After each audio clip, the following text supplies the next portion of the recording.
د افغانستان د ملي لوبډلې د مشر روزونکى لانس کلوزنر څرګندونې د افغان لوبډلو په هکله دا چې څه ویلي دي ویډیو را سره تر پایه وګورئ په هر څه به پوه شئ.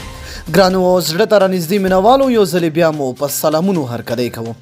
د افغانستان د کرکټ ملي لوبډلې روزونکى لانس خپلې څرګندونې په یوه ویډیوي مرکه کې داسې وکړې. دا زما د افغانستان سره لومړنی سفر و چې ویسټ انډیز ته مو کړی و. افغانستان یوه قوي لوبډله ده. دا یوه بهترینه کورنۍ ده چې زه هم غړی شوی یم. کله چې ما د لومړي ځل لپاره د افغانستان د لوبغاړو سره ولیدل نو هر یو راته ویل چې زموږ کورنۍ ته ښه راغلاست. ګورئ زما لپاره دا ډیره مهمه ده چې موږ یو بل سره ډیر وخت تیر کړو او اړتیا ده. ډیره داسې برخې شته چې کار پرې باید وشي. دا ښه لوبډله ده، استعدادونه لري.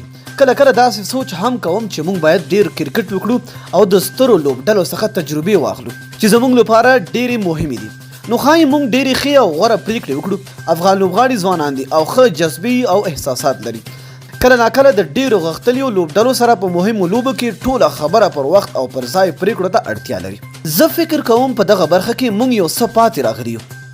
ګورئ اوس د راتلونکي نړیوال جام آسیا جام لپاره او د نورو مهمو سیالیو لپاره زما پاملرنه ډېره زیاته ده. زه فکر کوم راتلونکي کال موږ یوه ټیسټ لوبه لرو، هغه د آسټرالیا خلاف ده او تر نړیوال جام وروسته ده.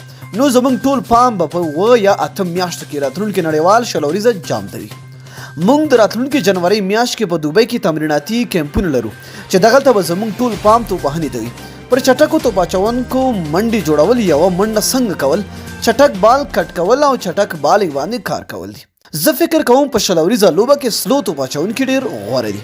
دا هغه څه دي چې پر راتلونکي جنوري کې به پرې په 10 ورځنۍ کم کې زیات کار وکړو. لانس وايي که لوبډله مو ډېرې منډې وکړي نو ښکاره ده چې موږ لوبه ګټلې ده، ځکه موږ مهم سپینران له ځان سره لرو. نو دوستانو تاسو د لانس دغه څرګندونې ته په کوم نظر ګورئ؟ لاندې په کمنټ کې موږ سره خپل نظر شریک کړئ. تر بیا بلې ویډیو د الله په امان.